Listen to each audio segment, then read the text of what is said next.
Yo, what's going on, guys? And today we're talking about Chris Paul. Chris Paul wants to remain a Phoenix Suns, but there are reports that if he is on the move, the Clippers, the Lakers, and the Spurs are considered possible teams.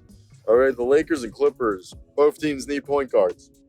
And it just seems very evident that if they were to go out and get themselves a guard and Chris Paul becomes available, that he is the best available point guard, in my opinion.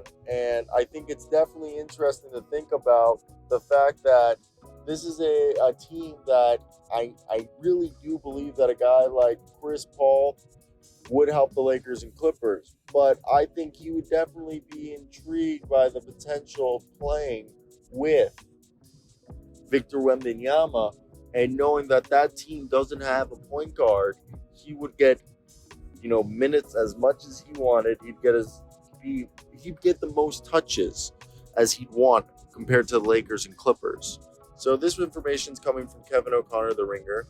The Clippers, the Lakers, and Spurs are three teams that have been mentioned most frequently as possible destinations for Chris Paul if he leaves the Phoenix Suns this offseason, sources tell Kevin O'Connor of the Ringer. Both the Clippers and Lakers could use a veteran point guard like Paul, who has obvious ties to Los Angeles.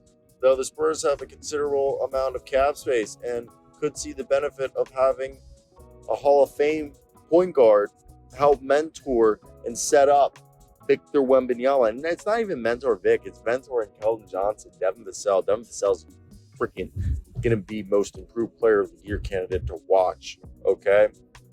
And for me, I really do believe that this does make the most sense, in my opinion, if you look at it. Chris Paul, if he wants to be able to get as many touches as he wants, still play with like 20, 30 touches a game, okay? Possessions, whatever you want to call them.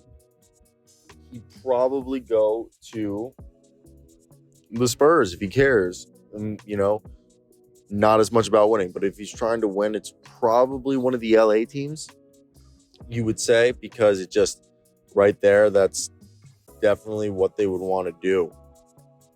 So it brings up great options for Chris Paul. And Chris Paul is still a productive NBA player. Let's not sit here and act like this guy isn't productive anymore, okay? Because Chris Paul is definitely still a good player. He averaged 14 points, shot 44% from the field. All right. His effective field goal percentage this year was still good, okay? I mean, the guy shot this past season 37% from three on 4.5 attempts from three, okay? A game.